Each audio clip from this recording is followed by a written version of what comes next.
परमेश्वर का धन्यवाद हो, क्योंकि 8 महीने के पश्चात परमेश्वर ने हम सभी को फिर से एक बार उसके पवित्र भवन में एकत्रित होकर उसकी आराधना करने का यह अवसर प्रदान किया। आइए हम आज की इस आराधना को शुरुआत करेंगे। भजन का इस प्रकार से कहता है, हे सारी पृथ्वी के लोगों, यहोवा का जय जयकार करो, आनंद से यहोवा की आराधना करो, जय जयकार के साथ उसके सन्मुख आओ। निश्चय जानो कि यहोवा ही परमेश्वर है, उसी ने हमको बनाया और हम उसी के हैं। हम उसकी प्रजा और उसकी चढ़ाई की भेड़ें हैं। उसके फाटकों से धन्यवाद और उसके आंगनों में स्तुति करते हुए प्रवेश करो। उसका धन्यवाद करो और उसके नाम को धन्य कहो, क्योंकि यहोवा भला है, उसकी करुणा सदा के लिए और उसकी सच्चाई पीढ़ी से पीढ़ी तक बनी रहती है। आइए इस समय हम सब खड़े हो जाएंगे और परमेश्वर की आराधना के लिए कुछ गीतों को हम सुनेंगे। और आपको यदि गीत आते हैं तो आप मास के अंदर से ही गा सकते हैं।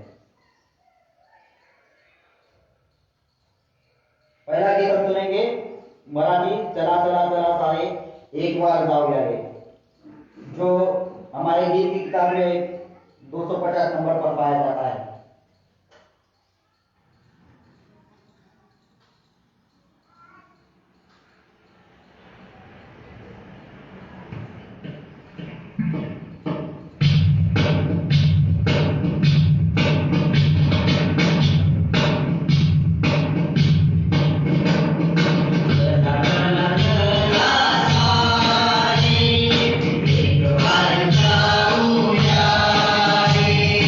एक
धन्यवाद प्रभु इस दिन के लिए, जो कि 14 नंबर का सॉन्ग है गीत की किताब में।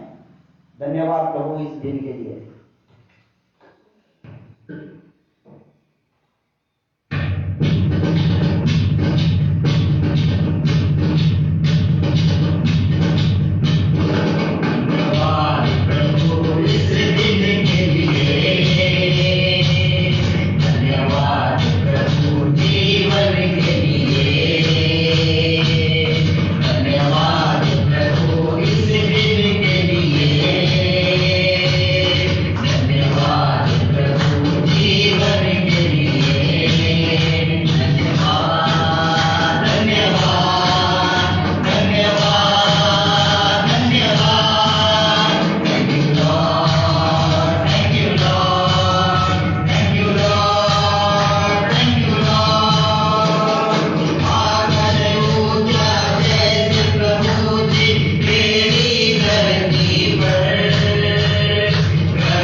यीशु बुलाता तुम्हें, जो कि 95 नंबर का सॉन्ग है।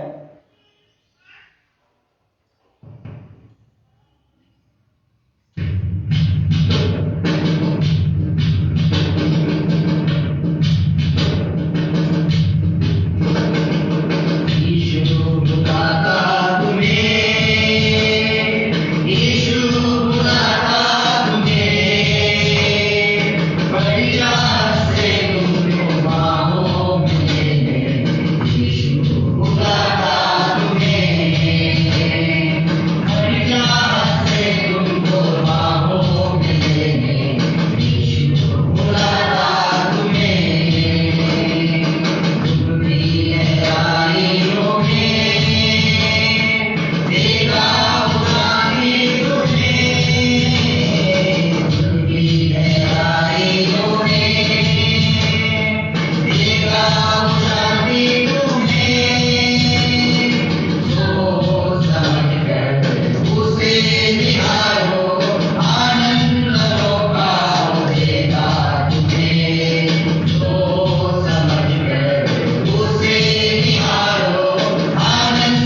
सारे उत्तम आशीषों के दाता हमारे जीव के खुदावन परमेश्वर, हम आपके सामर्थ्य नाम को धन्यवाद देते हैं, आपकी स्तुति प्रशंसा आराधना करते हैं क्योंकि आप उस योग्य हैं।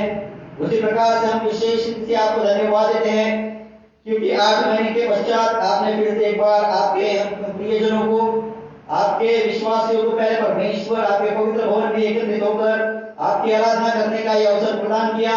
इस आपकी दया के लिए हम आपके सामर्थ्य नाम को धन्यवाद देते हैं। उसी प्रकार से हम धन्यवाद देते पहले परमेश्वर यहाँ उपस्थित हर एक के लिए, उनके जीवन के लिए हम आपके सामर्थ्य नाम को धन्यवाद देते हैं। बीते दिनों में पहले परमेश्वर कोरोना की महामारी के समय में इन सभी आपके प्रिय जनों को आपने सुरक्षित अपने हाथों तले संभाले रखा और पहले परमेश्वर सभी की आपने रक्षा की और हर प्रकार की बीमारी से, महामारी से सभी की आपने रक्षा की, सबको बचा रखा। इसलिए हम आपके सामर्थ्य नाम को धन्यवाद देते हैं। फिर से एक बार पहले परमेश्वर आपकी आराधना करने का आपके भवन में आपने हमें अवसर प्रदान किया। इस अवसर के लिए हम आपके सामर्थ्य नाम को धन्यवाद देते हैं। पहले खुदा परमेश्वर हम प्रार्थना करते हैं आपके तमाम आशीषों के लिए, जो आशीष आपने हम सभी के जीवनों में देकर रखी है और आगे भी आप हमें आशीषें जो देने वाले हैं, उन सारी आशीषों के लिए हम आपके सामर्थ्य नाम को धन्यवाद देते हैं। पहले खुदा परमेश्वर हम आपसे प्रार्थना करते हैं इस भक्ति में, इस आराधना में आपकी उपस्थिति को हम कबूल करते हैं। पहले परमेश्वर आपका पवित्र वचन कहता है जहाँ 2 या 3 मेरे नाम से एकत्रित होते हैं वहां मैं भी उपस्थित है। हम विश्वास करते हैं पहले परमेश्वर आप हमारे मध्य में उपस्थित है। उन्हें दीजिए पहले परमेश्वर इस आराधना में आपकी उपस्थिति के द्वारा पहले परमेश्वर आपकी महिमा को आप होने दीजिए। ऐसे हम आपसे प्रार्थना विनती करते हैं। हमारे सारे गुनाहों और अपराधों का आप क्षमा कीजिए और पहले परमेश्वर आत्मा और सच्चाई के साथ आपकी आराधना करने के लिए आप हम सभी की सहायता और मदद करें। ऐसे हम आपसे प्रार्थना करते हैं। विनती को हमारे उद्धारकर्ता प्रभु यीशु मसीह के सामर्थ्य नाम से मांगते हैं। सुनिए और बड़ी दया से कबूल कीजिए। आमीन। आइए फिर से एक बार हम सब खड़े हो जाएंगे और गीत को सुनेंगे। आखिरी नरसिंह का फूका जाने वाला है। आखिरी नरसिंह का फूका जाने वाला है। तेरा मेरा सबका यीशु आने वाला है।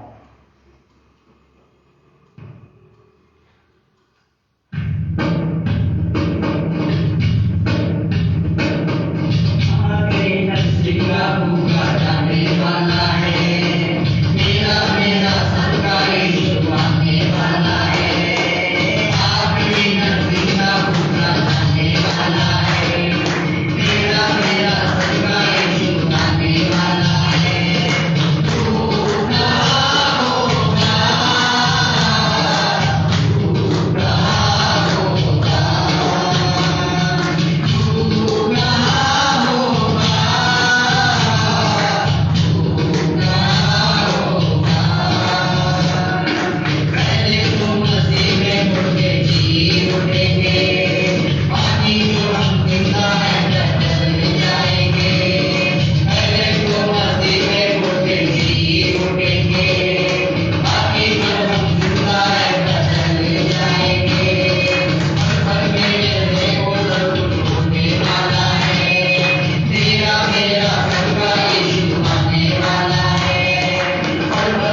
जो कि पाया जाता है मत्ती रचित सुसमाचार इसका 25 अध्याय वचन 31 से लेकर 46 तक।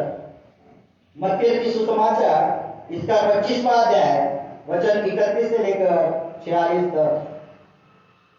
न्याय का दिन, जब मनुष्य का पुत्र अपनी महिमा में आएगा और सब स्वर्गदूत उसके साथ आएंगे, तो वह अपनी महिमा के सिंहासन पर विराजमान होगा और सब जातियां उसके सामने इकट्ठा की जाएगी। और जैसे चरवाहा भेड़ों को बकरियों से अलग कर देता है, वैसे ही वह उन्हें एक दूसरे से अलग करेगा। वह भेड़ों को अपनी दाहिनी ओर और बकरियों को बाईं ओर खड़ा करेगा। तब राजा अपनी दाहिनी ओर वालों से कहेगा, हे मेरे पिता के धन्य लोगों, आओ उस राज्य के अधिकारी हो जाओ जो जगत के आदि से तुम्हारे लिए तैयार किया गया है। क्योंकि मैं भूखा था और तुमने मुझे खाने को दिया, मैं प्यासा था और तुमने मुझे पानी पिलाया, मैं परदेशी था और तुमने मुझे अपने घर में ठहराया, मैं नंगा था और तुमने मुझे कपड़े पहनाए, मैं बीमार था और तुमने मेरी सुधि ली, मैं बंदी गृह में था और तुम मुझसे मिलने आए। तब धर्मी उसको उत्तर देंगे, हे प्रभु, हमने कब तुझे भूखा देखा और खिलाया, या प्यासा देखा और पानी पिलाया? हमने कब तुझे परदेशी देखा और अपने घर में ठहराया, या नंगा देखा और कपड़े पहनाए? हमने कब तुझे बीमार या बंदी गृह में देखा और तुझसे मिलने आए? तब राजा उन्हें उत्तर देगा, मैं तुमसे सच कहता हूं कि तुमने जो मेरे इन छोटे से छोटे भाइयों में से किसी एक के साथ किया, वह मेरे ही साथ किया।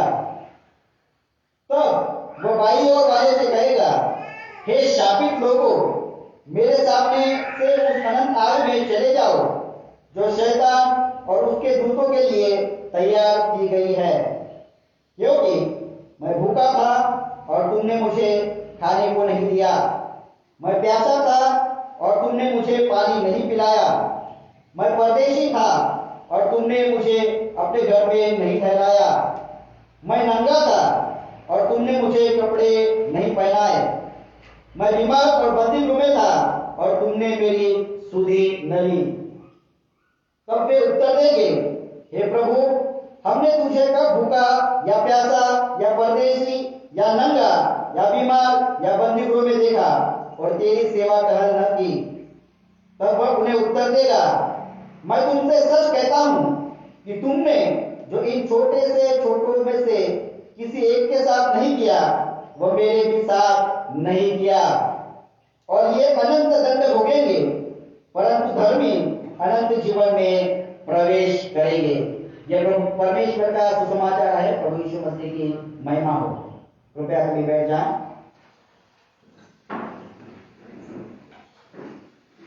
आइए हम प्रार्थना करें। प्रभु जी, हम आपको धन्यवाद देते हैं, आपकी स्तुति करते हैं क्योंकि आप इस योग्य है। फिर से एक बार आपके सामर्थ्य चरणों के पास आकर आपके चरणों के पास प्रार्थना करने का अवसर दिया। इस अवसर के लिए हम आपके सामर्थ्य नाम को धन्यवाद देते हैं। इस सुंदर समय में प्यारे परमेश्वर, जब हम आपके पवित्र वचनों की ओर अपने ध्यान को केंद्रित करते हैं, आप हमारे साथ होइए। आपके पवित्र वचनों के द्वारा आप हम सबसे बातचीत कीजिए। आपका पवित्र वचन हम सभी के आध्यात्मिक जीवनों के लिए आशीष का कारण बन सके, ऐसी हम आपसे प्रार्थना विनती करते हैं। उसी प्रकार से प्यारे परमेश्वर, आपके वचनों के द्वारा हमारे जीवन से सारी कमियों को प्यारे परमेश्वर आप दूर कर लीजिए, ऐसे हम आपसे प्रार्थना विनती करते हैं। प्यारे खुदा परमेश्वर, मुझ पापी आपके कनिष्ठ दास पर आप अपनी दया कृपा करुणा कीजिए और मेरे मुख से निकलने वाला हर एक शब्द जो है वो आप ही की ओर से आने पाए, ऐसे हम आपसे प्रार्थना विनती करते हैं। विनती को हमारे उद्धारकर्ता प्रभु यीशु मसीह के सामर्थ्य नाम से मांगते हैं। सुनिए और बड़ी दया से कबूल कीजिए। आमीन। Praise the Lord.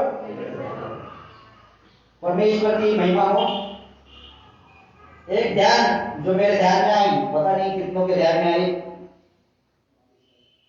22 मार्च को चर्च बंद हुआ और आज 22 नवंबर, 8 महीने के बाद 22 तारीख को ही चर्च में हम बैठकर परमेश्वर की आराधना को कर सक रहे हैं। वैसे तो 16 तारीख से ही चर्च और मंदिरों को शुरू करने की इजाजत दी गई थी, परंतु 22 नवंबर आज का रविवार होने से आज हम पहली बार 8 महीने के बाद परमेश्वर के भवन में एकत्रित है। परमेश्वर को धन्यवाद हो। आइए समय हम आज के वचनों की ओर जाएंगे। आज का जो विषय है वो इस प्रकार से है कि हम सभी को एक दिन प्रभु यीशु मसीह के न्याय आसन के सामने खड़े रहना है। आपल्या सर्वांना एके दिवशी ख्रिस्ताच्या न्याय आसनासमोर उभे राहावयाचे आहे। अर्थात हम सभी का एक दिन क्या होने वाला है? न्याय होने वाला है। और इसके लिए हमने मत्ती रचित सुसमाचार इसका 25 अध्याय 31 से 46 इन वचनों को पढ़ा है। यदि हम इन वचनों के हेडिंग को देखेंगे तो यहाँ पर इस वचनों का हेडिंग दिया गया है हिंदी में न्याय का दिन, मराठी में न्यायाचा दिवस और अंग्रेजी में इस प्रकार से लिखा है the judgment of the nations, सभी राष्ट्रों का न्याय, the judgment of the nations. यहां पर हम देखते हैं कि आखिरी न्याय किस प्रकार से होगा, इन बातों का वर्णन इन वचनों में किया गया है। और 31वें वचन में हम देखते हैं कि वहां लिखा है जब मनुष्य का पुत्र अपनी महिमा में आएगा और सब स्वर्गदूत उसके साथ आएंगे तो वह अपनी महिमा के सिंहासन पर विराजमान होगा। इस वचन के अनुसार सब स्वर्गदूतों को लेकर, सब स्वर्गदूतों के साथ जब प्रभु यीशु मसीह का दूसरा आगमन होगा तब वह अपने महिमा के सिंहासन पर विराजमान होगा।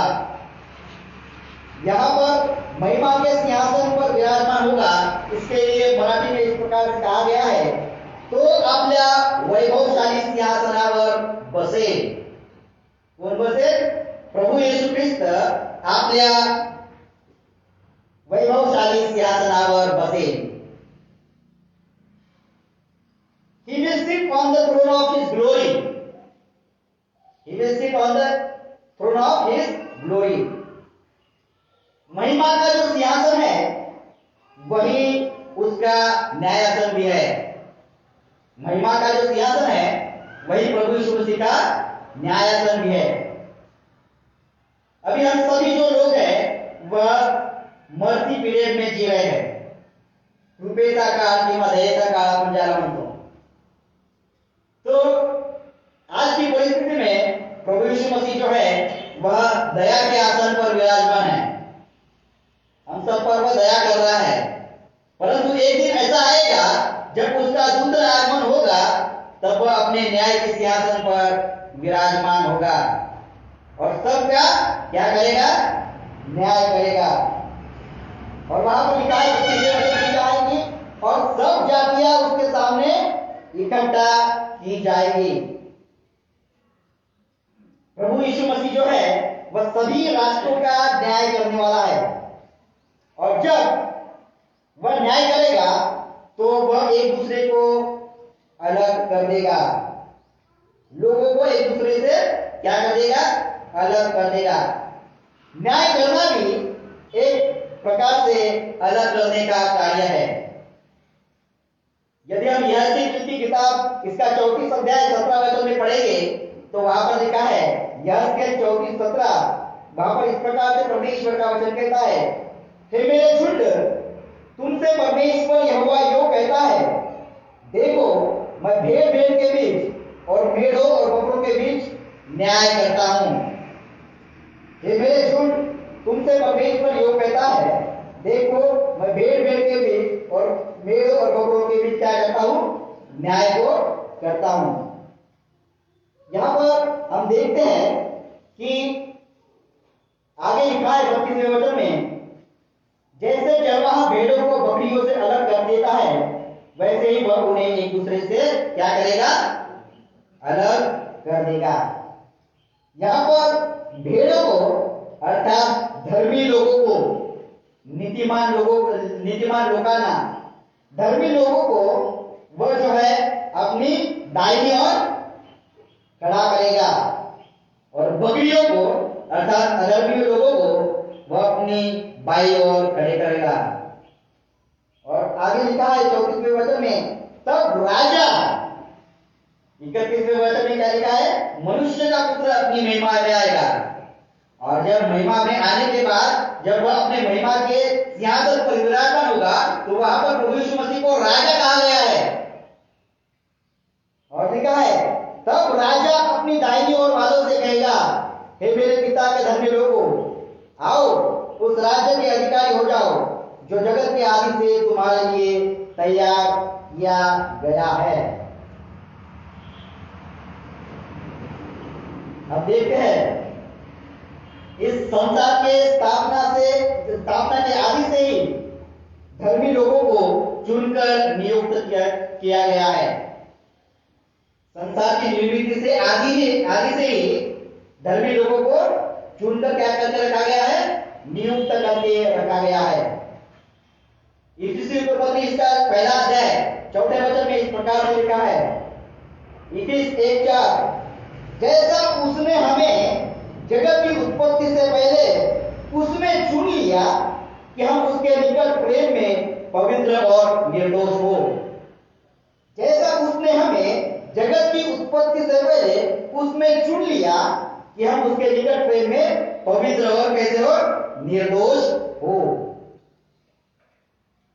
धर्म के मार्गों पर कौन कौन चलेगा, अर्थात पश्चाताप को करके कौन कौन प्रभु यीशु मसीह पर विश्वास करेगा, यह परमेश्वर को आरंभ से ही पता है। क्योंकि हमारा परमेश्वर जो है वह सर्वज्ञानी ऐसा परमेश्वर है, उसे सब बातों का ज्ञान है। किसके साथ क्या होने वाला है, कौन कैसा है, सब परमेश्वर पहले से ही जानता है। और उसी प्रकार से धर्म के मार्गों पर कौन कौन चलेगा और पश्चाताप करके प्रभु यीशु मसीह पर कौन कौन विश्वास करेगा, यह भी परमेश्वर पहले से ही जानता है। और अब देखते हैं, परमेश्वर जो है वो अपनों को पहचानता है। जैसा मेंढपाळ आपल्या मेंढ्यांना ओळखतो, वैसे ही परमेश्वर जो है अपनों को बहुत अच्छी से पहचानता है। दूसरा तीमुथियुस इसका दूसरा अध्याय 19वें वचन में भी हम इस बात को देख सकते हैं। दूसरा तीमुथियुस इसका दूसरा अध्याय 19 वचन में इस प्रकार से लिखा है, प्रभु अपनों को पहचानता है और जो कोई प्रभु का नाम लेता है वह अधर्म से बचा रहे। प्रभु अपनों को पहचानता है और जो कोई प्रभु का नाम लेता है वह अधर्म से क्या रहे, अधर्म से बचा रहे। जिन लोगों को प्रभु पहचानता है और उनके नाम जो है वे जीवन की पुस्तक में लिखे गए हैं। कितनी अच्छी बात है। जिन लोगों को प्रभु पहचानता है, जो प्रभु के अपने लोग हैं, जो धर्मी लोग हैं, उनके नाम कहां पर लिखे गए हैं, जीवन की पुस्तक में लिखे गए हैं। प्रकाशित वाक्य 3 अध्याय 5वां वचन इस प्रकार से कहता है, प्रकाशित वाक्य 3 अध्याय 5वां वचन, जो जय पाए उसे इसी प्रकार का श्वेत वस्त्र पहनाया जाएगा और मैं उसका नाम जीवन की पुस्तक में से किसी रीति से न काटूंगा, पर उसका नाम अपने पिता और स्वर्गदूतों के सामने मान लूंगा। कितनी अनोखी बात है ना। जो जय पाए उसे इसी प्रकार का श्वेत वस्त्र पहनाया जाएगा और मैं उसका नाम जीवन की पुस्तक में से किसी रीति से नहीं काटूंगा। पेंसिल से हम कुछ लिखते हैं तो रबर से उसको काट सकते हैं, लेकिन परमेश्वर का वचन क्या कहता है, जो जय पाए हुए व्यक्ति हैं उनका नाम जीवन की पुस्तक में से किसी रीति से मैं नहीं काटूंगा, पर उसका नाम अपने पिता और सभी स्वर्गदूतों के सामने मान लूंगा। परमेश्वर ने सभी धर्मी लोगों के लिए राज्य से सिद्ध करके रखा हुआ है। अब हम अपने आप से एक महत्वपूर्ण ऐसा सवाल करें सवाल इस प्रकार से है कि न्याय के दिन मैं यीशु के या राजा के दाहिनी ओर खड़ा रहूंगा या बाईं ओर खड़ा रहूंगा। न्याय के दिन मैं कहां खड़ा रहूंगा या रहूंगी? न्याय के दिन मैं कहां खड़ा रहूंगा या कहां खड़ी रहूंगी? क्या मैं यीशु के दाहिनी ओर खड़ा रहूंगा जो धर्मियों की जगह है, या बाईं ओर खड़ा रहूंगा या रहूंगी जो अधर्मियों की जगह है? यह सब महत्वपूर्ण ऐसा सवाल हमने अपने आप से पूछना बहुत महत्वपूर्ण है। हमने गीत गाया ना, गीत सुना, आखिरी नरसिंह का फूका जाने वाला है, तेरा मेरा सबका यीशु आने वाला है, तू कहां होगा? तू कहां होगा? हमने अपने आप से सवाल करना है, मैं उस समय अपने आप को कहां पाऊंगा या पाऊंगी?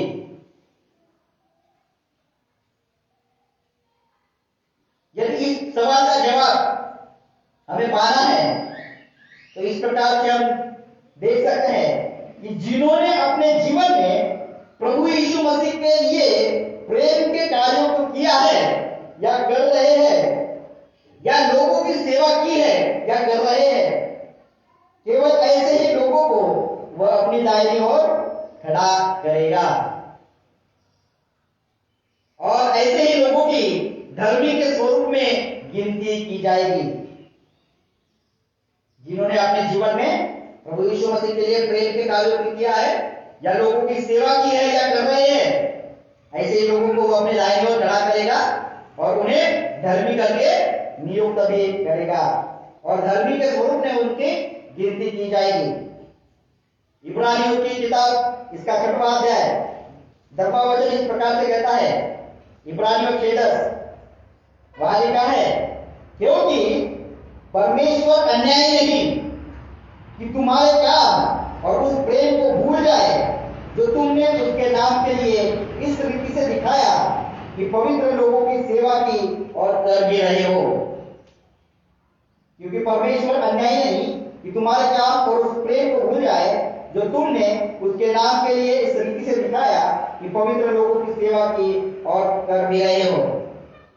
इसके बाद हम देखते हैं मत्ती 25 अध्याय 35वें वचन में वहां लिखा है कि राजा अपनी दाहिनी ओर जो लोग खड़े हैं उनसे इस प्रकार से कहेगा। राजा वहां पर कहता है, वहां पर हम देखते हैं 35 वचन से लेकर 39 वचन में,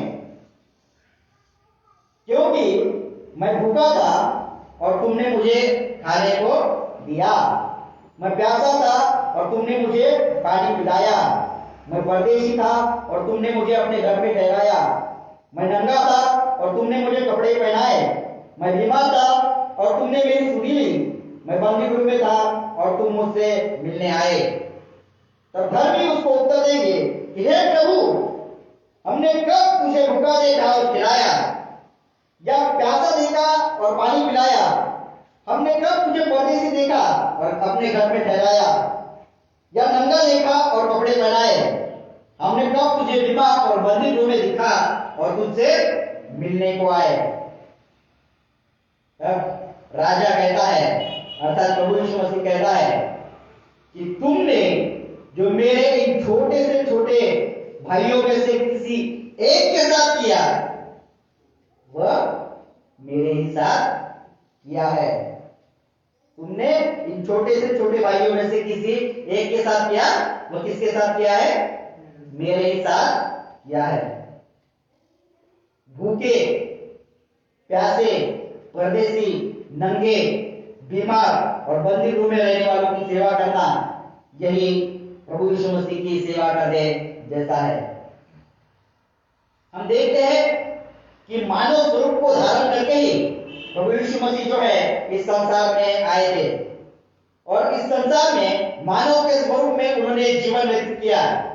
इसलिए जो है वह स्वयं मानव होने से मनुष्य के सुखों और दुखों को और उनकी दुर्बलताओं को बहुत ही अच्छी रीति से जानता है।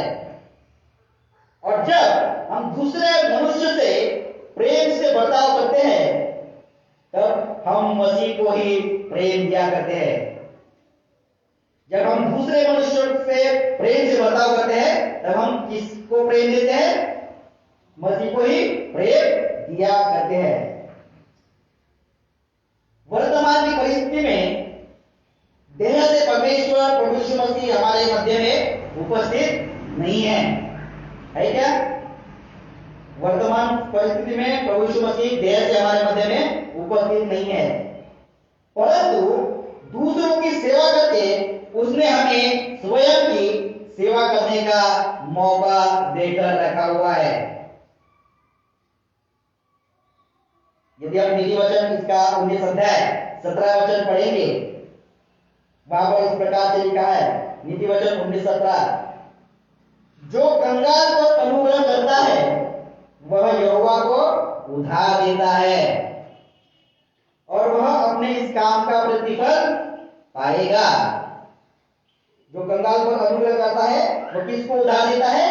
वह यहोवा को उधार देता है और वह अपने इस काम का प्रतिफल पाएगा।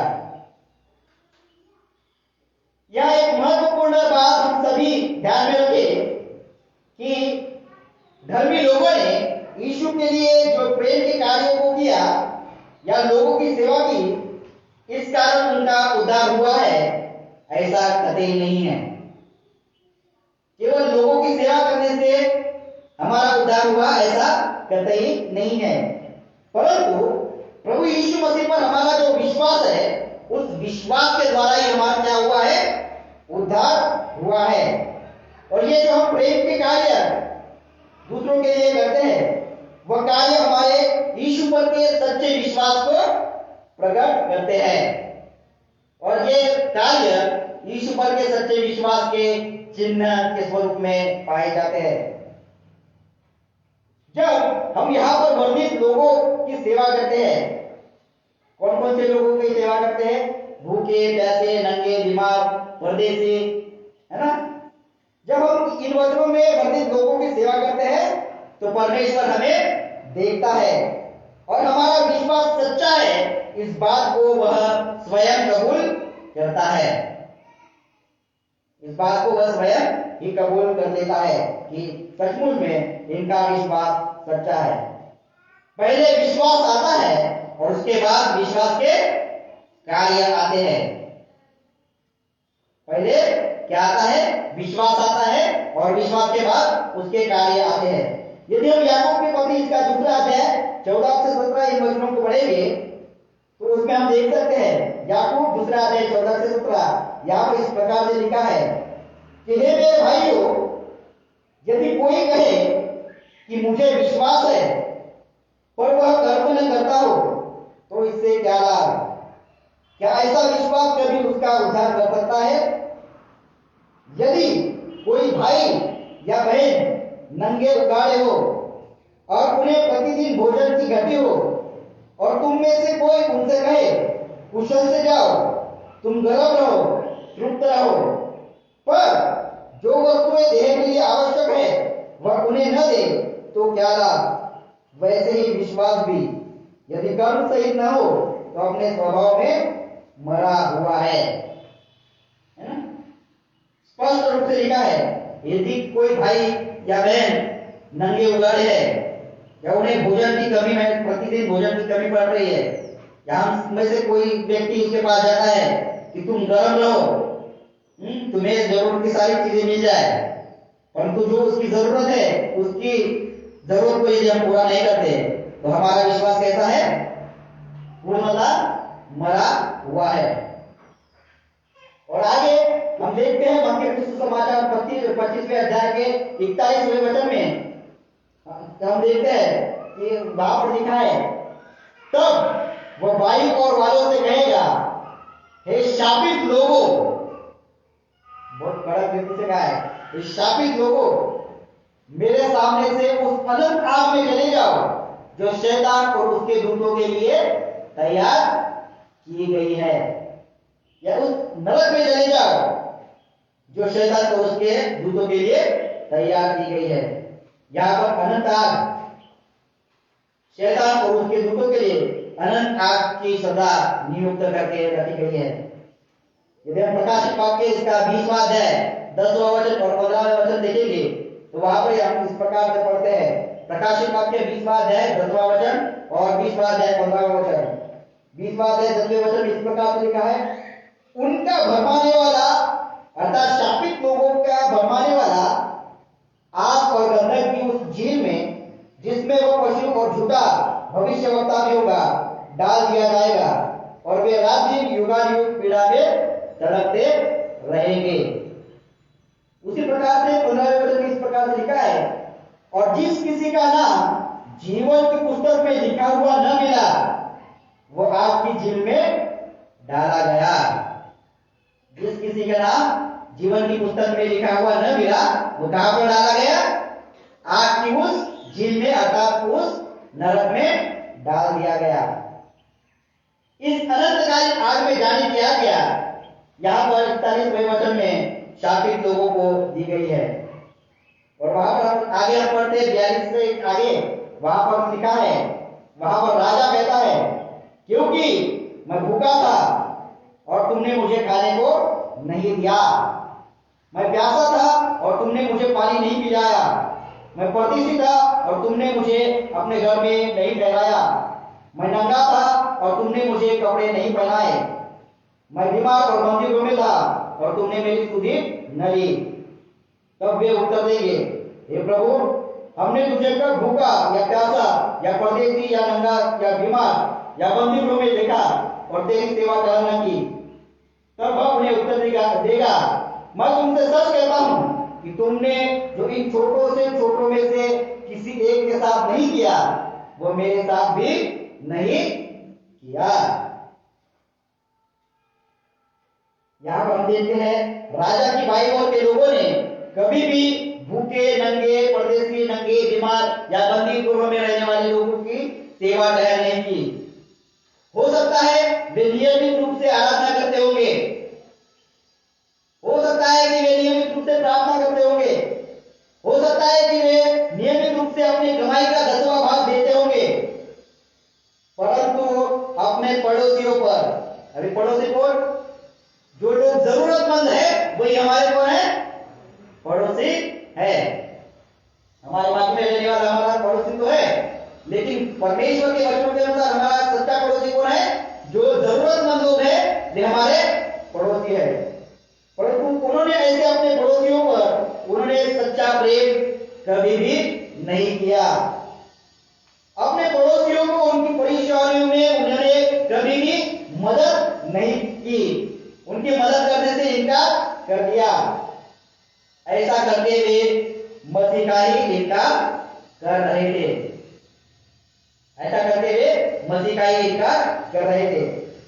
पहला यूहन्ना इसका 4 अध्याय 20 वचन में इस प्रकार से लिखा है, पहला यूहन्ना 4 अध्याय 20 वचन में, यदि कोई कहे मैं परमेश्वर से प्रेम रखता हूं और अपने भाई से बैर रखे तो वह झूठा है।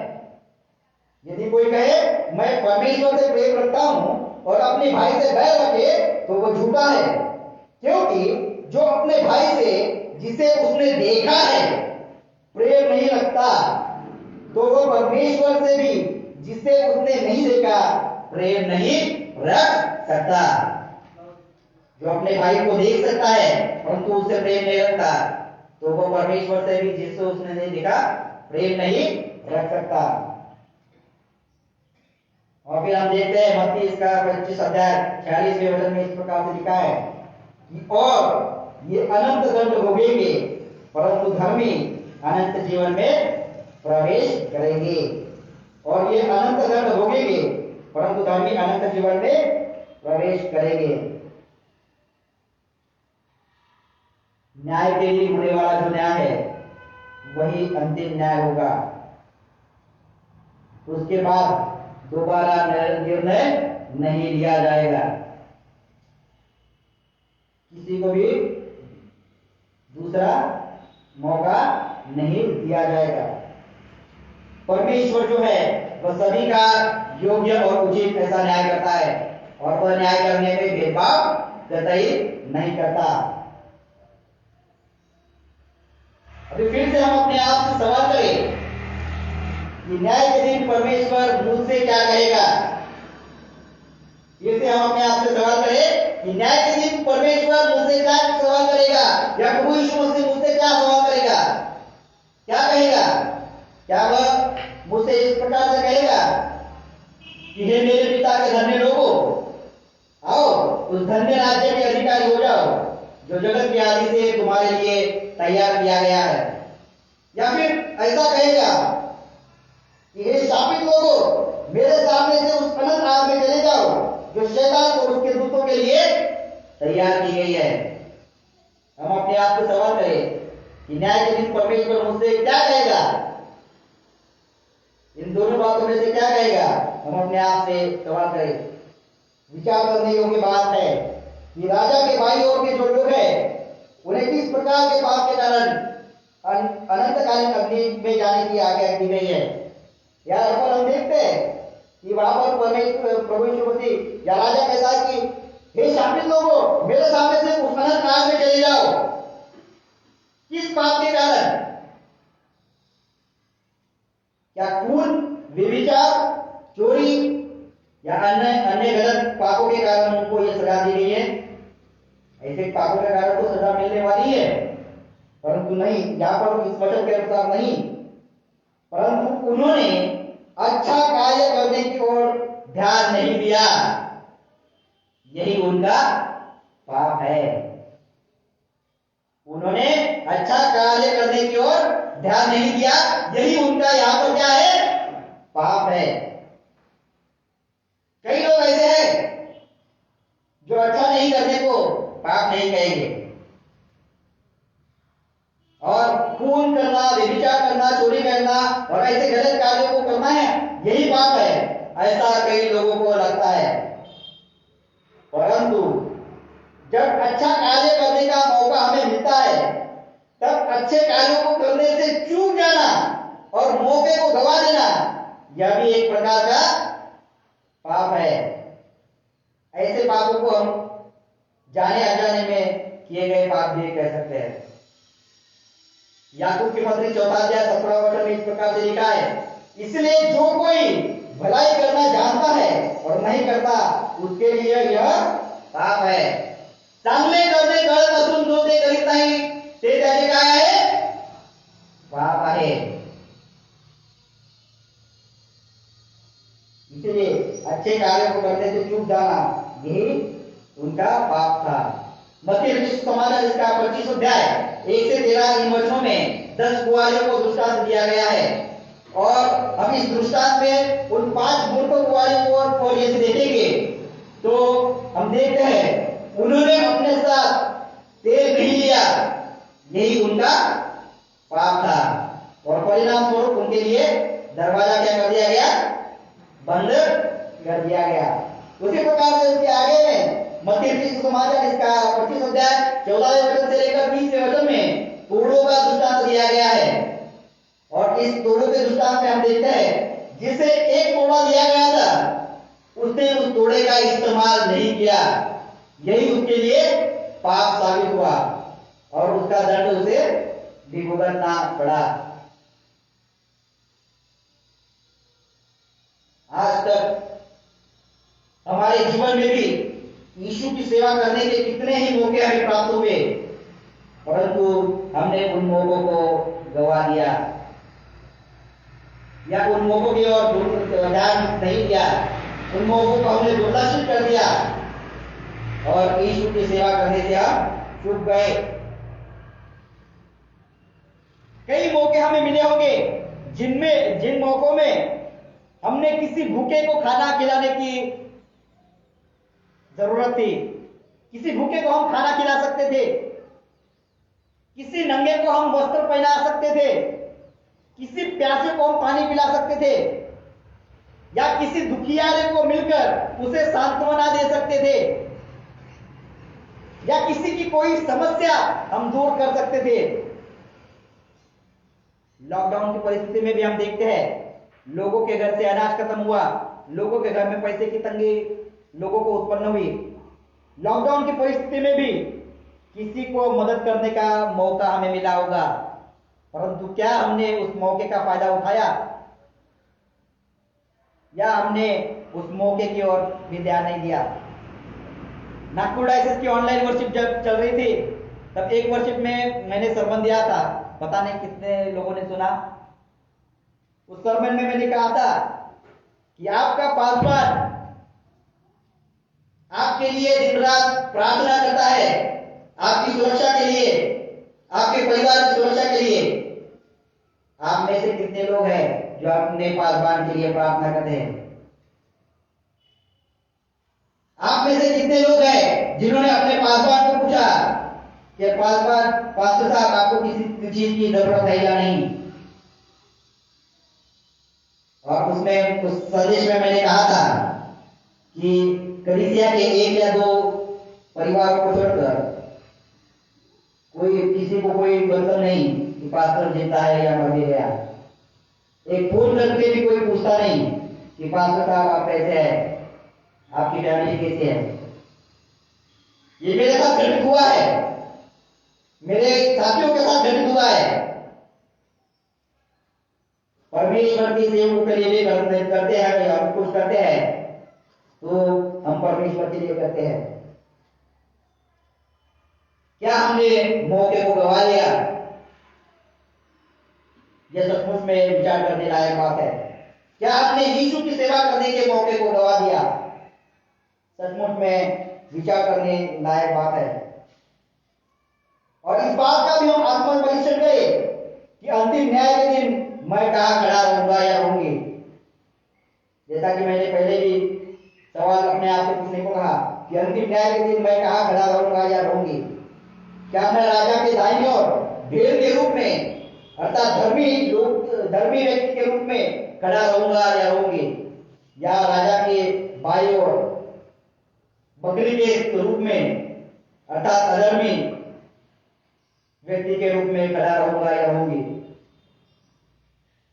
साथ ही साथ हम अपने आप से यह भी सवाल करें कि अंतिम न्याय के दिन राजा अर्थात प्रभु यीशु मसीह मुझसे क्या कहेगा। वही सवाल, क्या प्रभु यीशु मुझसे यह कहेगा कि हे मेरे पिता के धन्य स्त्री और पुरुष? यहाँ पर लोगों नहीं, हम अपना नाम वहां पर रखे, हे मेरे पिता के धन्य मार्कुस, हे मेरे पिता के धन्य विश्वास, अपना नाम पर वहां पर रखे। हे मेरे पिता के धन्य स्त्री और पुरुष या पुरुष, आओ उस राज्य के अधिकारी हो जाओ जो जगत के आदि से तुम्हारे लिए तैयार किया गया है। या यीशु मुझसे इस प्रकार से कहेगा कि हे शापित स्त्री या पुरुष, मेरे सामने से उस अनंत आग में चले जाओ जो शैतान और उसके दूतों के लिए तैयार की गई है। ये दो सवाल हम अपने आप से जरूर पूछे, क्योंकि हर एक मनुष्य को एक दिन प्रभु यीशु मसीह के न्याय आसन के सामने खड़े रहना होगा, और हर एक मनुष्य का उसके कर्म के अनुसार न्याय अवश्य ही होने वाला है। तो हम विचार करें कि न्याय के दिन मैं कहां पर रहूंगा। आइए इस समय हम अपने आंखों को बंद करें और कुछ समय तक अपना परीक्षण करें, अपने आप से सवाल करें कि न्याय के दिन मैं कहां खड़ा रहूंगा या रहूंगी। हम सभी अपने आंखों को बंद करें और अपने आप से सवाल करें कि न्याय के दिन मैं कहां खड़ा रहूंगा या रहूंगी। या न्याय के दिन पर प्रभु यीशु मसीह मुझसे क्या कहेगा? क्या वह मुझसे कहेगा कि हे मेरे पिता के धन्य स्त्री या पुरुष, आओ उस राज्य के अधिकारी हो जाओ जो जगत के आदि से तुम्हारे लिए तैयार किया गया है। या यीशु मुझसे इस प्रकार से कहेगा, हे शापित स्त्री या पुरुष, मेरे सामने से उस अनंत आग में चले जाओ जो शैतान और उसके दूतों के लिए तैयार की गई है। अपने आप से सवाल करें, अपना स्वयं का परीक्षण करें। खुल जाएगी किताबें जब भी हिसाब होगा, इंसाफ का तराजू यीशु के हाथ होगा। खुल जाएगी किताबें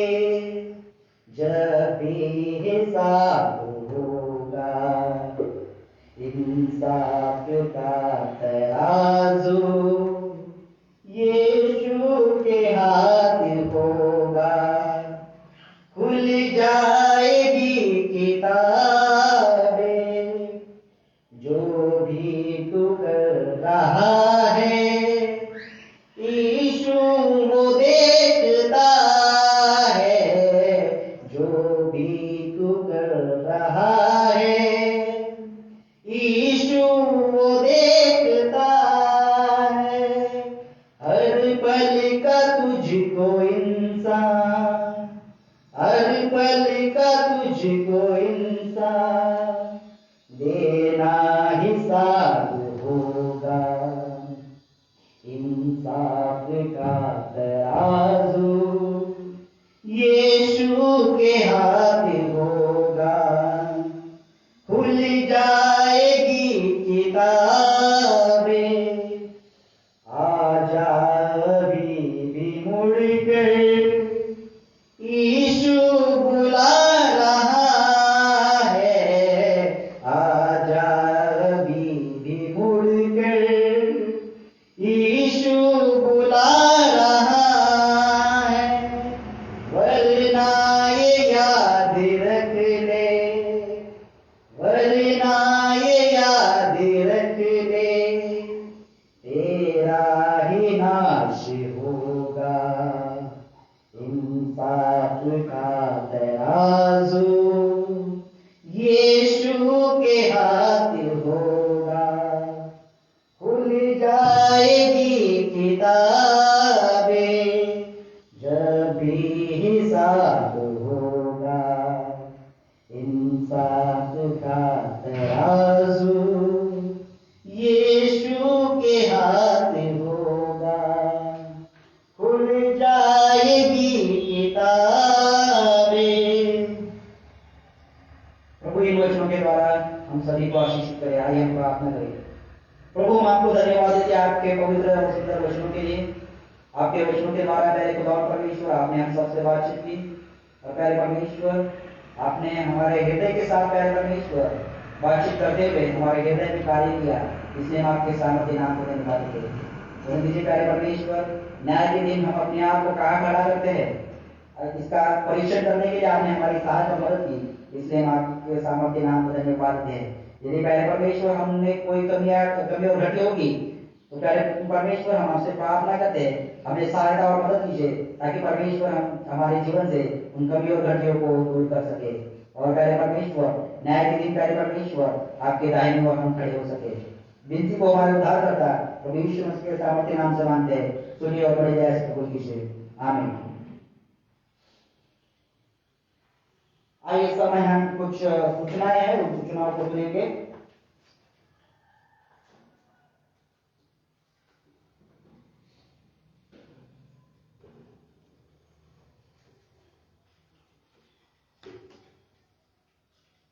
महाराष्ट्र शासन के द्वारा कुछ नियम और गाइडलाइंस को देकर चर्चेस को शुरू करने की परमिशन दी गई है, और कुछ नियम जो है, महत्वपूर्ण नियम जो है वह नोटिस बोर्ड पर लगाए गए हैं।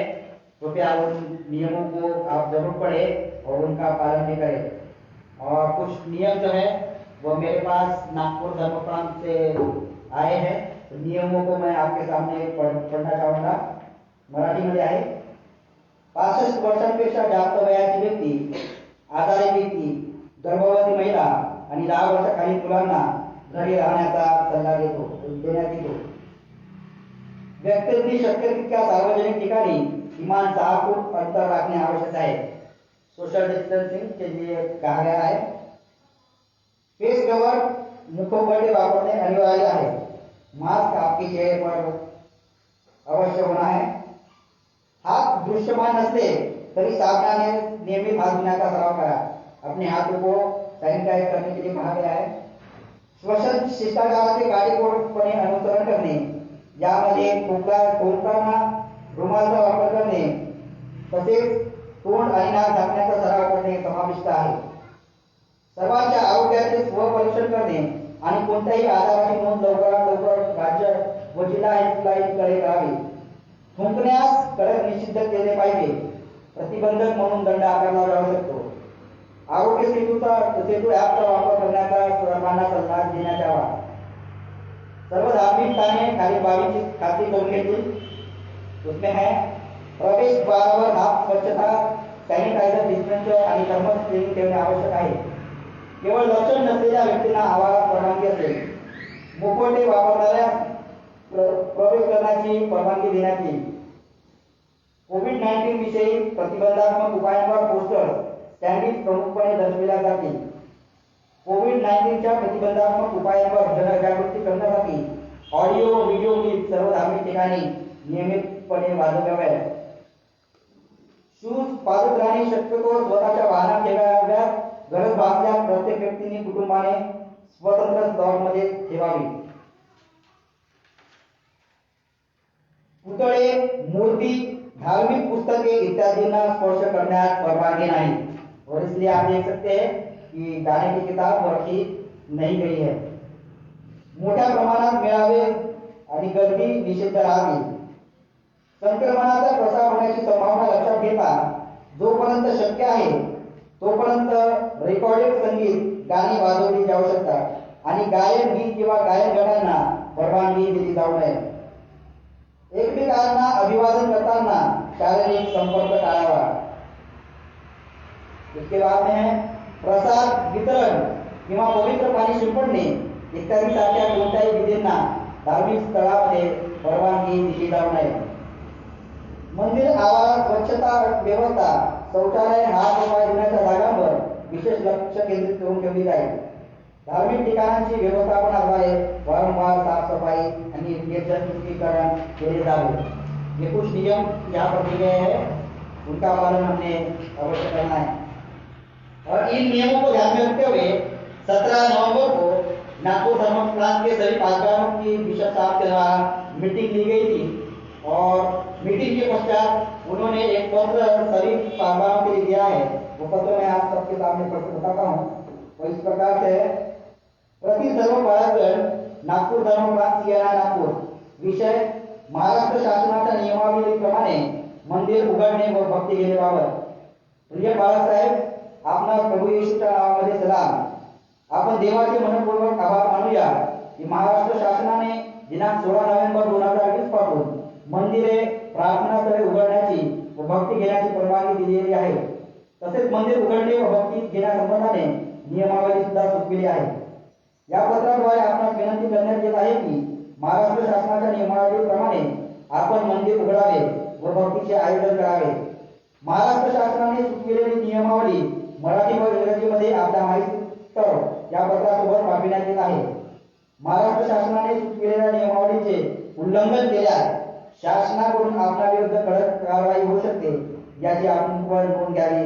तसे मंडळीला कळवावे. देवाचा आशीर्वाद आपणासोबत असो. Divine reverend Sharad Gaikwad, bishop of Nagpur Raichur. इसी प्रकार से एक उन्होंने भक्ति क्रम भी लेकर दिया है. वो इस प्रकार से है. दिनांक 17 नोव्हेंबर 2020 रोजी ऑल सेंट्स कॅथेड्रल देवी चॅपल मध्ये पालकांची सभा घेण्यात आली व त्यामध्ये कोविड-19चा धोका संपेपर्यंत खालील प्रमाणे भक्तीचा क्रम तयार करण्यात आला. कृपया त्याप्रमाणे आपण आपल्या चर्चामध्ये भक्तीचे आयोजन करावे. भक्तिक्रम इस प्रकार से है. आवाहन, सुरुवातीचे गीत ऑडिओद्वारे, सुरुवातीची प्रार्थना, शुभवर्तमान वाचन, संक्षिप्त संदेश, सूचना.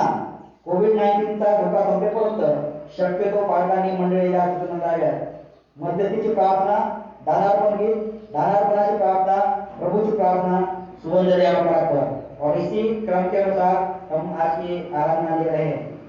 भक्ती करत असताना कृपया काही बाबी लक्षात ठेवाव्यात. भक्तीचे संचलन पालकांनी करावे. भक्तीमध्ये पालकाव्यतिरिक्त इतरांचा सहभाग टाळावा. भक्तीमध्ये प्रत्येकाने मुखवटा वापरावा. कोणासोबतही हस्तांदोलन करू नये. भक्तीमध्ये शासनाच्या नियमावलीप्रमाणे मर्यादित संख्या ठेवावी. दानार्पण दानपेटीमध्ये टाकावे. चर्चमध्ये प्रभुभोजन दिले जाणार नाही. ज्या लोकांना प्रभुभोजनाची आवश्यकता आहे त्यांनी पालकांना आपल्या घरी बोलवावे आणि पालक घरी येऊन विधी करून त्यांना प्रभुभोजन देतील. और अगले रविवार की आराधना भी ठीक इसी प्रकार से होगी. और जो लोग घर में हैं उनके लिए फेसबुक पर लाइव टेलीकास्ट किया जाएगा ताकि वे लोग भी घर पे बैठकर इस आराधना में सम्मिलित हो सके। अपना जो मासिक दान है चालू और बकाया वह जल्द से जल्द जमा करने का प्रयास करें। उसी प्रकार से उपवास समय के दान पाकिट जिनके पास अभी भी है वे लोग उसे चर्च के ट्रेजर के पास लाकर जमा कर दें। उसी प्रकार से किसी को थैंक्स गिविंग ऑफरिंग देना है वो भी आप उनके पास दे सकते हैं। अभी 8 महीने तक चर्च बंद था, लेकिन परमेश्वर ने ऐसा नहीं कहा कि मैं 8 महीने तक चर्च बंद है तो मैं तुझे आशीष देना बंद करूंगा या तुझे सुरक्षित नहीं रखूंगा। 8 महीने यदि हम 8 महीने चर्च को में आने से चूक गए, लेकिन परमेश्वर का वचन कहता है जो परमेश्वर का है वो परमेश्वर को हमें देना चाहिए। यदि चर्च चालू होता तो हम दर संडे को क्या डालते, ऑफरिंग डालते, यानी हर एक संडे हम 10 रुपया भी डालेंगे तो महीने के 4 संडे या 5 संडे, 4 संडे हुए तो 40 रुपया एक व्यक्ति का, 5 संडे हुए तो 50 रुपया। यदि किसी को लगता है कि मेरा परमेश्वर को देना बाकी है तो ये 8 महीने का जो भी बनता है वो दान जो है वो लाकर जमा करे, क्योंकि डायसिस को असिस्टेंट भेजना है और अपने चर्च अकाउंट में पैसा पूरा खाली हो चुका है। और कब्रिस्तान का कार्य आप जाकर देख सकते हैं, और परमेश्वर यदि किसी के मन में कार्य करता है तो कब्रिस्तान के लिए भी आप मदद कर सकते हैं। उसी प्रकार से नागपुर डायसिस के बिशप साहब ने एक अपील लेटर भेजा है। वो अपील लेटर इस प्रकार से है, प्रति नागपूर धर्मस्थान सीएनआयचे सर्व सभासद सभी के लिए अपील लेटर है। प्रियानो प्रभू येशूच्या नावामध्ये आपला सलाम। परमेश्वराने आपणा सर्वांना आतापर्यंत सुखरूप ठेवले आणि विशेष करून 2020 या वर्षभरामध्ये कोविड-19 या महामारीपासून सांभाळून ठेवले, त्याबद्दल मी परमेश्वराचे मनापासून आभार मानतो व स्तुती करतो। तसेच आपणावर आणि आपल्या कुटुंबावर परमेश्वराची कृपा अशाच प्रकारे निरंतर राहो आणि येणारा नाताळ व नवीन वर्ष आपणा सर्वांसाठी सुखाचे आणि समाधानाचे हो ही प्रभूचरणी मी विनंती करतो। आपण नेहमी मंडळीच्या सेवा कार्यामध्ये हिरिरीने सहभागी झाला आणि सहयोग केले त्याबद्दल देवाची स्तुती असो। अशाच प्रकारे येणाऱ्या दिवसांमध्ये सुद्धा नागपूर धर्म प्रांतातील सेवा कार्यामध्ये आपण सहभागी होत राहावे ही अपेक्षा बाळगतो। नागपूर धर्म प्रांतातील पालक आणि सुरुवाती मिशनरी यांना आपणा सर्वांसोबत येणारा नाताळ आणि नवीन वर्षाचा आनंद साजरा करता यावा म्हणून या पत्राद्वारे आपण सदळ देणगी देऊ त्यांचा आनंद बहुमूल्य करावा ही विनंती करण्यात येत आहे। आपण आपली देणगी नागपूर धर्मप्रांत कार्यालय खजिनदार किंवा अकाउंटंट यांच्याकडे सुपूर्द करावी ही विनंती। धन्यवाद। प्रभू परमेश्वराचा आशीर्वाद कृपा आपल्या सर्वांना लाभो। आपला प्रभूमध्ये आपला विश्वास हो। Divine reverend Sharad Gaikwad bishop of Nagpur. इस प्रकार का अपील लेटर उनके द्वारा भेजा गया है। आने वाले सप्ताह में जिन लोगों के जन्मदिन है उनके नाम इस प्रकार से है। श्रीमती नाजुका कनुजे आज उनका जन्मदिन है। उसी प्रकार से सौ प्रमिला सोनटक के उनका भी आज जन्मदिन है, और प्रिंसी शेंडे इनका भी आज जन्मदिन है। इसी प्रकार से श्री मनोहर गिजाड़े 28 तारीख का कोई इनका जन्मदिन है। कृपया अपने प्रार्थना में इन सबको आप याद रखें। और आने वाले सप्ताह में किसी के विवाह नहीं है। आइए इस समय हम मध्यस्थी प्रार्थना में जाएंगे।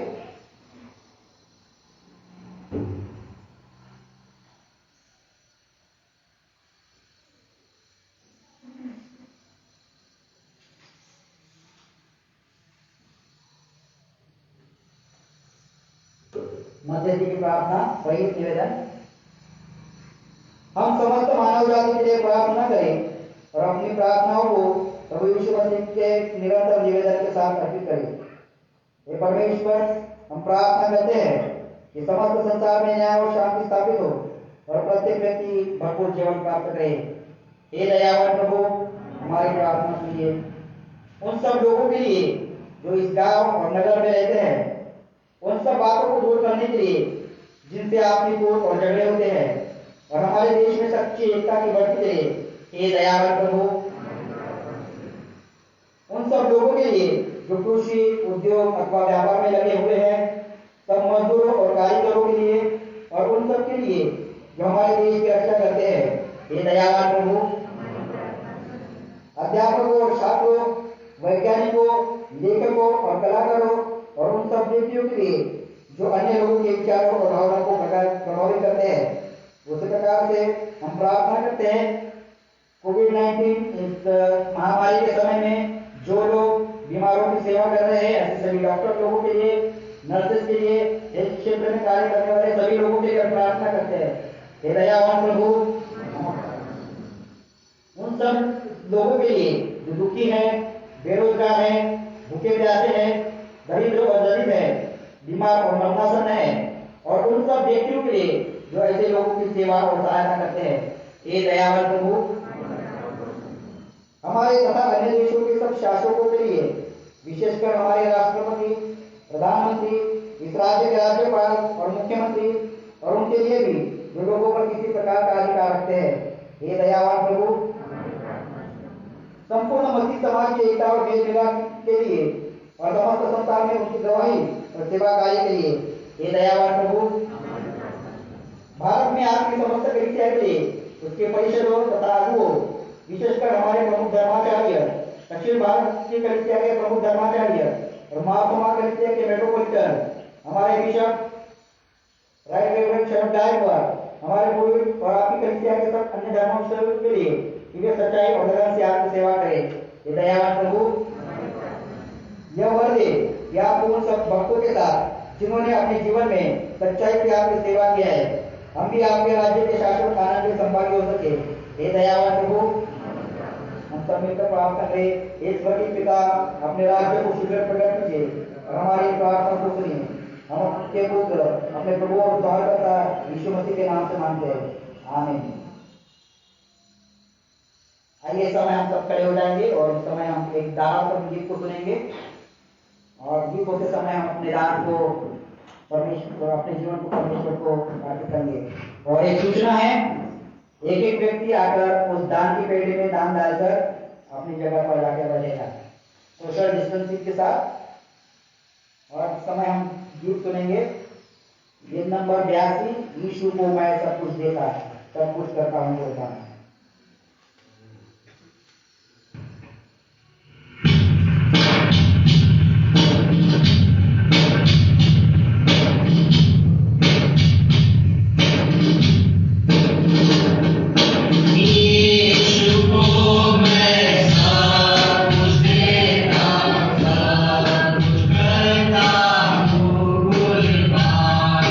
जी होगा मैं तो मसीह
आइए इस समय हम दान के ऊपर प्रार्थना करेंगे। किसी को विशेष प्रार्थना करनी, कृपया सभी बैठ जाए। किसी को विशेष प्रार्थना करनी हो तो वो अपने जगह पर खड़े रह सकते हैं। ठीक है, आइए हम उस समय दान के लिए प्रार्थना करें। प्रभु जी, हम आपको धन्यवाद देते हैं, आपकी स्तुति करते हैं क्योंकि आप इस योग्य है। फिर से एक बार मेरे खुदा परमेश्वर आपके चरणों के पास आकर आपसे प्रार्थना करने का अवसर आपने हमें दिया। इस अवसर के लिए हम आपके सामर्थ्य नाम को धन्यवाद देते हैं। प्यारे परमेश्वर, आज तक आपने हमें संभाले रखा और प्यारे परमेश्वर लॉकडाउन की परिस्थिति में भी प्यारे परमेश्वर आपने हमें किसी भी अच्छी वस्तु की कमी महसूस नहीं होने दी। तो प्यारे परमेश्वर, हमारे सारी जरूरतों को आपके स्वर्गीय भंडार से आपने पूर्ण किया। इस आपकी आशीष के लिए हमें आपके सामर्थ्य नाम को धन्यवाद देते हैं। जो कुछ भी आपने हमें दिया है उसी वजह से ये दान हमने आपके जरूरत पास लेकर आए हैं। इस दान को आप स्वीकार कीजिए और इस दान को आप आशीषित कीजिए। जिन हाथों ने किया है उन हाथों को आप आशीषित कीजिए और इस दान का उपयोग आपकी महिमा के लिए इस्तेमाल हुए, ऐसे हम आपसे प्रार्थना विनती करते हैं। विनती को हमारे उद्धार करता और यीशु मसीह के सामर्थ्य नाम से मांगते हैं, सुनिए और बढ़ जाए, ऐसे कबूल कीजिए, आमीन। आइए समय हम सब मिलकर प्रभु ने सिखाई प्रार्थना करेंगे। हमारे पवित्र परमेश्वर, आप जो स्वर्ग में है, आपका नाम पवित्र माना जाए, आपका राज्य आए, आपकी इच्छा जैसे स्वर्ग में पूर्ण होते हैं वैसे पृथ्वी पर भी हो। हमारे दिन प्रतिदिन आज दीजिए, जैसे हमने अपने अपराधों को क्षमा किया है वैसे तो हमारे अपराधों को क्षमा कर, हमें परीक्षा मिलेगा परंतु बुराई से बचा, क्योंकि आज पराक्रम महिमा अच्छे लेकर सदा रही है, आमीन। और अब हमारे प्रभु यीशु मसीह का अनुग्रह, परमेश्वर का प्रेम और पवित्र आत्मा की संगति या उपस्थित हर एक के साथ, इस कलीसिया के हर एक छोटे बड़े सदस्य के साथ और परमेश्वर के सभी प्रियजनों के साथ आज से लेकर हमेशा तक बनी रहे, आमीन। सुवंद्य देवा